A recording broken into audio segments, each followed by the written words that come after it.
What's good, YouTube, man? Welcome back to the slums for another reaction, man. Hey, we got the baby, man. He going through some controversy again. He apparently he made a video about the situation with the girl, the Ukrainian girl that happened on the train, and I guess he getting some backlash. But let me say this before I get into it, man. This nigga don't, man. What's up with bro, man? What's up with bro, man? He can't win for losing. Bro done got canceled about 4 times. What's up with him? I don't know, but y'all, let's dive in on this. Y'all let me know what y'all think in the comment section, man. Whether y'all think he right or wrong, because, yeah, I'm trying to figure out why he getting backlash over the, I guess, I don't know. I think he made a music video or something, but let's see. Let's figure it out. The baby is currently trending right now for all the wrong reasons, once again, because he decided it was a great idea to make a music video in dedication to the Ukrainian refugee that lost her life a few days ago at the hands of a schizophrenic man sitting behind her on the train in Charlotte, North Carolina. Now, in this music video, the baby has basically made himself the hero by placing himself on the train while also using some actual footage from the news clip and preventing the man from attacking the girl. Now, he's received a lot of mixed emotions, as some people has praised him and a lot of other people have seen this as one, clout chasing, but they've also seen this as being very insensitive, as the girl's family has come out and asked that people do not use the footage for any reason. But is this the real reason why the baby? Yeah, I kind of understand. I understand why the family would, you know what I'm saying, not want the footage to be used for nothing, especially no music, no rap music video. But it's like, damn. Like, why everybody so sensitive? Like, I don't know. This is just the times we in. Everything just super sensitive. But hey. It is what it is. You feel me? Hey, it is what it is. Decided to make this music video. Is it because he's trying to show dedication? Is it because he's clout chasing? Or is there a different reason that he's doing this? Because as we've stated multiple times on this channel over the past few days, I 100% believe that this was a psyop, that being the situation that happened in North Carolina. Now, for those of you who are newer to the channel, psyop is short for psychological operation, which is a CIA term, and it basically means there will be situations that happen in society that is completely manufactured with the sole purpose of pushing an agenda, trying to get a law changed, or trying to get a bill passed. Now, manufactured does not mean that the situation did not necessarily happen, even though that does apply to some situations, but it just simply means that some of these situations are not organic. Because as we can see with this situation here, shortly after this, right after the Charlie Kirk murder, the same Charlie Kirk that shares a birthday with George Floyd, believe it or not, there was actually a bill that was pushed to further fund the Ukrainian war. But let's just stick a pin in there for now, because we'll be coming back to that and the Charlie Kirk. What the heck does any of that got to do with any of these? But I guess that's the psyop. Man, listen. I was in that politics stuff for a minute, man. Listen, F all that for me. I don't know. That's just my opinion. I don't even care about politics no more. I know I got conservative views. You know what I'm saying? But I'm not like I don't care about politics. F politics. You feel me? But wow. They just, what does any of this got to do with any of this? Situation, as believe it or not, it will be relevant in this video. But I'm about to say, because like what does the baby got to do with any of this? Like, what? It went from the baby to Ukraine to the politics. What the fuck? In order for us to better understand why it is that the baby made this video, let me take you all back to the beginning so that I can refresh your memory on many things that the baby has done throughout his career, including many things that are demonic.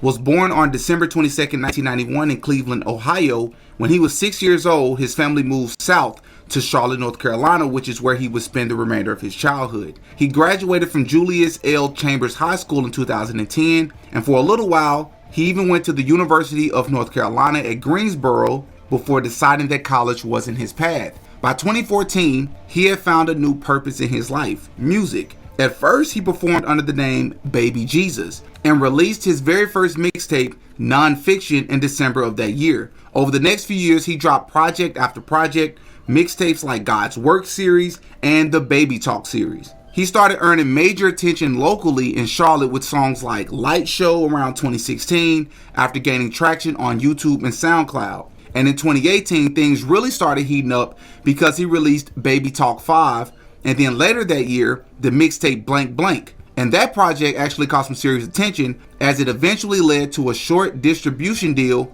with Roc Nation. All of this momentum led up to January of 2019 when DaBaby officially signed a 7-figure record deal with Interscope Records. Hi, it's Nicole from Sandy Hook Promise. Will you sign our petition demanding in partnership with South Coast Music Group, which is a label ran by a guy by the name of Arnold Taylor, who was a really big radio promoter in North Carolina. This guy, Arnold Taylor, also has been in the industry for decades, working at Def Jam, Interscope, Epic Records. He's also worked with Timbaland, played a huge role in the rise of Yo Gotti and Future, right? That deal opened the door to everything that came after, right? The breakout singles, the platinum records, the Grammy nominations, and basically DaBaby becoming one of the biggest household names in hip hop. Now, this is sort of the mainstream story that everybody knows about DaBaby, as far as like his grind. And if you listen to this story that I just told you, you would just think that hard work, the right connections, and just enough amount of time led to his success in the music industry. But there's a lot of very key and important details that's left out that played a huge role in the success of DaBaby. In 2017, so remember, he's been doing music since 2014. So he had been grinding for like 3 years. Well, in 2017, at this event called South by Southwest, DaBaby decided to show up half naked. Wait, so he was grinding for 3 years before he got signed? That was fast. Wearing nothing but an adult diaper. Now, many people during the time and since that point, I've seen some people call this great marketing. And while I would agree that it is great marketing, this was 100% a humiliation ritual. This wasn't just him trying to market himself so that he can blow up. Because believe it or not, doing stunts like this can only do so much for you on social media. Now, I've called many things over the years humiliation rituals, but this right here has to be at the top of the list because after my interview yesterday with Melissa Blair, who grew up in a household with a family member who was a Prince Hall Freemason, multiple family members that was in fraternities and sororities, and after she detailed to us what the rituals look like both on a national... Damn, I gotta see. I gotta catch this. I gotta catch this one, cause what the world? And an underground level, which essentially means underground, it can change depending on the school you go to, depending on the state you're in, and national level, which means above ground. Everybody, no matter where you are, have to participate in all those rituals. And some of those rituals sometimes even involve doing it in public on campus in front of other people. And she explained that if you were to halfway do these rituals, or maybe get almost to the finish line and decide that you didn't want to follow through with it, you were not able to reap the benefits of being a part of a fraternity or sorority. Well, it's the same thing with DaBaby. Because what happened right after DaBaby did this in 2017, he actually blew up and signed a record deal in 2019, right after signing a distribution deal in 2018. But there's a couple of other things that happened in his career as well. In December of 2018, a video was surfaced online of a confrontation that DaBaby had with some goons in a random neighborhood that he was shooting a music video in. Now, a lot of people to this day look at this situation right here as DaBaby basically standing his ground because these goons are telling him, hey, you have to check in, you have to politic with me before you come and shoot in my neighborhood. DaBaby is basically telling him, I don't check in with anybody, I do what I want. There's a better way that you could have came and talked to me. And the situation basically went viral. The reason why I'm mentioning this is for a couple of reasons. The record labels, once again, will manufacture situations to help build buzz around different artists. And I am under the belief that this situation is no different. Because after this situation happened, DaBaby only became more popular as this controversial video went viral all across social media. But something else that really stood out to me about this video is that DaBaby is not only wearing the number 33, as we know the number 33 is an extremely important number in Freemasonry, but the person that he's talking to is also wearing the number 33. And for those of you who don't know, the number 33 is significant in Freemasonry for a couple of different reasons. One of them being, Nah, that's crazy, but that looked like a 23, was it? Or 30? Was it 33? I want to see. I got to see it again, y'all. social media. But something else that really stood out to me about this video is that the baby is not only wearing the number 33, as we know the number 33 is an extremely important number in Freemasonry, but the person that he's talking to is also wearing the number 33. Damn, And for those of you who don't know, that's crazy. And it's a whole same color, but a completely different team.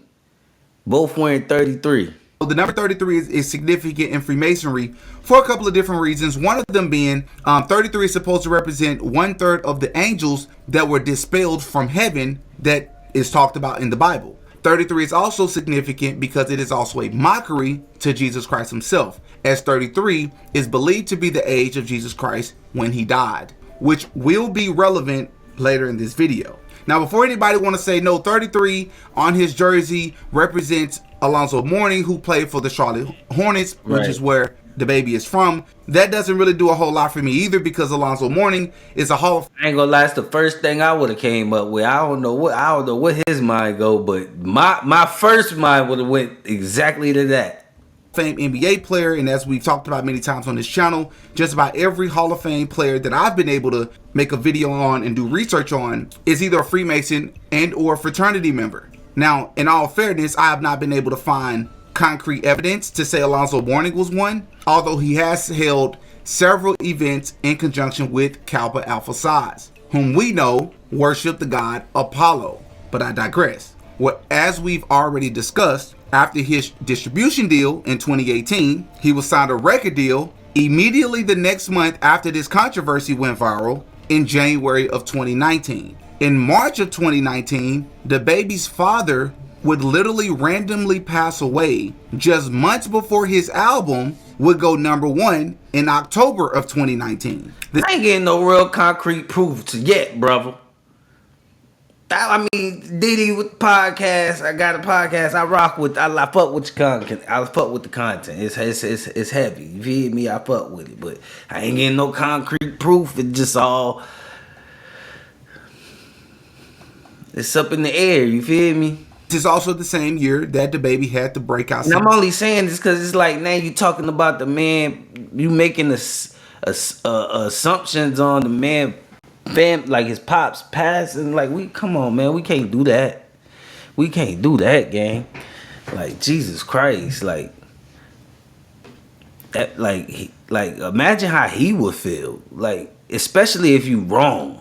Look, and don't take my word for it when I say that he randomly passed away. The baby literally said this himself as he rapped about this in the intro to his album, and he also mentioned it on social media a couple of different times. And to my understanding, to this day, we still have no idea the cause of death of his father. But not only that, just a year after this, the baby's brother would actually pass away. And they're saying that he self-harmed himself. But this would not happen before his brother would record a video saying that the baby was actually wrong about something, but we're not exactly sure what he's wrong about. And then 2 years later, in 2021, the baby would actually be canceled for the first time in his career because he decided to go on stage one night at a concert and he went on this rant about homosexuality and how he did not like it. Now, we all know why he was canceled for this because, number one, this is... Yeah, that was the first time he got canceled. I remember that. But I mean, we're going to leave that alone.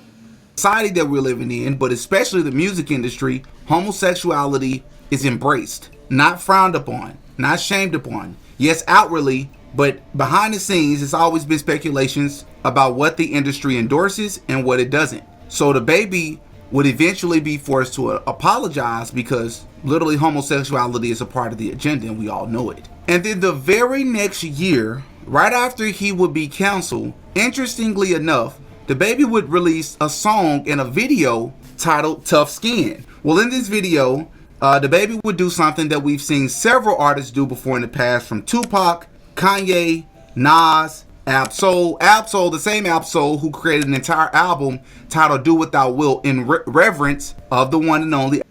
That's wild. This is crazy.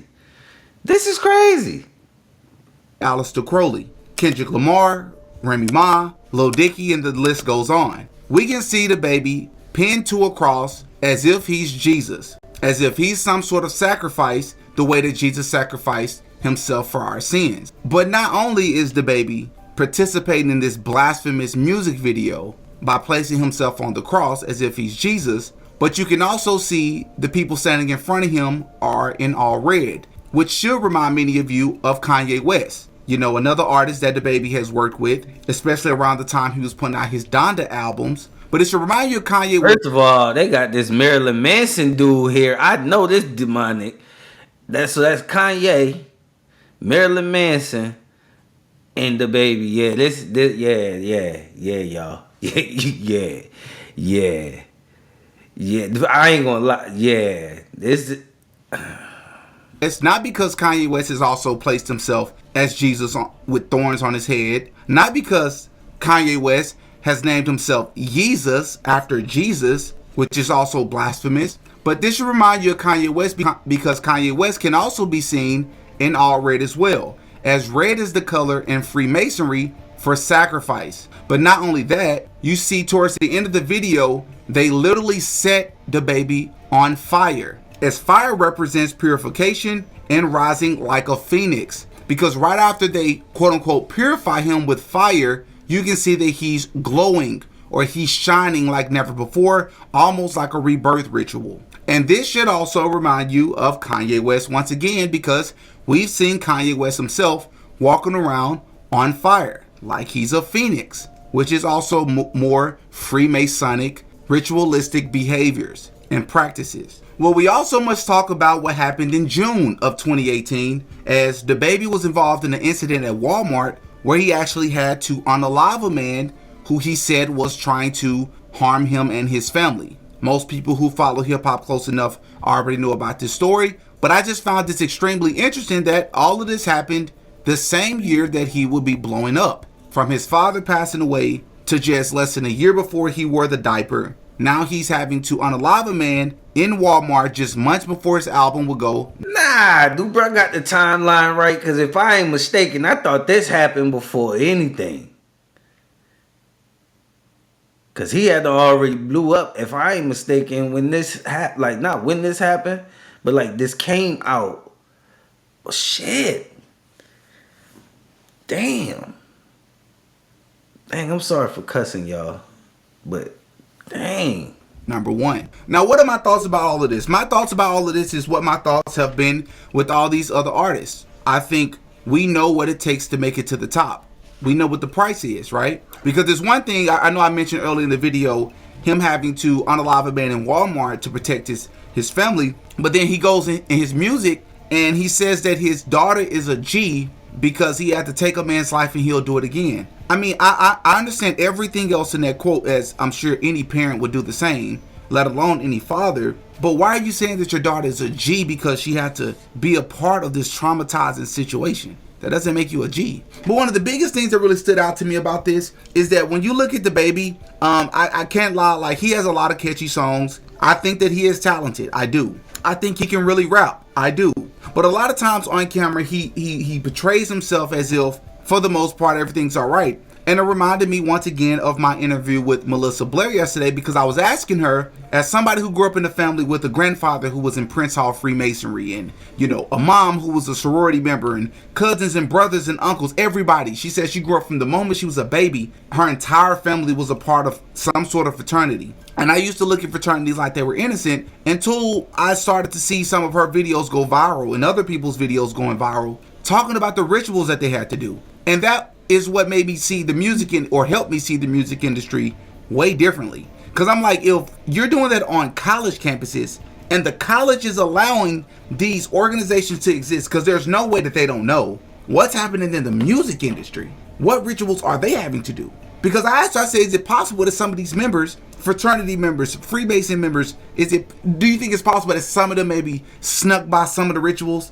Maybe because they knew somebody that was close to somebody, they didn't have to do it, they didn't have to participate. Listen, maybe underground, there may be a couple of things you may not have to do. She said, but national rituals, everybody has to do it. And if you all watched that interview yesterday, which is one of the best videos I've ever dropped on this channel, I think most of us can agree that national rituals, praying to an altar, these gods what they're having to do to each other and degrade each other, taking the scriptures and changing them out for the name of the sorority and the fraternity, bringing food to these gods. I think we can all agree that the national rituals were by far the worst. And that says a lot, because the underground rituals were horrific. If that's what they're doing to join a fraternity and a sorority, what are they doing in the music industry? Because another thing that stood out to me, she said they're going to portray them. Hey, yo, you know what's crazy? I'm glad he said that, because I always felt like, first of all, I don't want to make this biblical, but shoot, I fuck with boy God, nigga. I fuck with the Bible. You feel me? That's how I was raised. Like my grandma and my mama, they used to kill me every time. I ain't understanding when I was a kid. Like, it used to make me so mad when they used to just, how they tell your grandparents, and they as soon as they get mad, they start using the Bible and the scriptures and telling you about yourself, and it just make you mad. And every time you get mad at them, they start praising God and stuff. And like, it used to make me mad. But now I'm grown, I understand. But it's like, when I don't know, it's point like, oh fuck.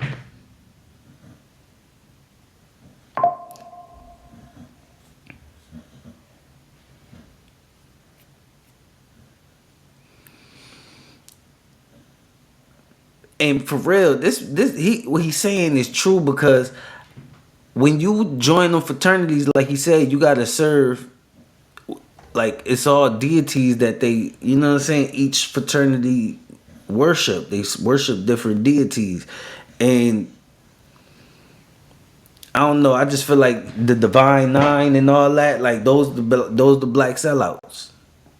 I hate to say that, but that's how I feel. Like, because it's like, they doing what they going through. Like, you done went and you in these fraternities and all this. Like, that's where it starts. But we always look at them like they the prestige black people that we supposed to. And I ain't saying all of them, but I'm just saying that we look at them like they the ones that's the educated, the best of us.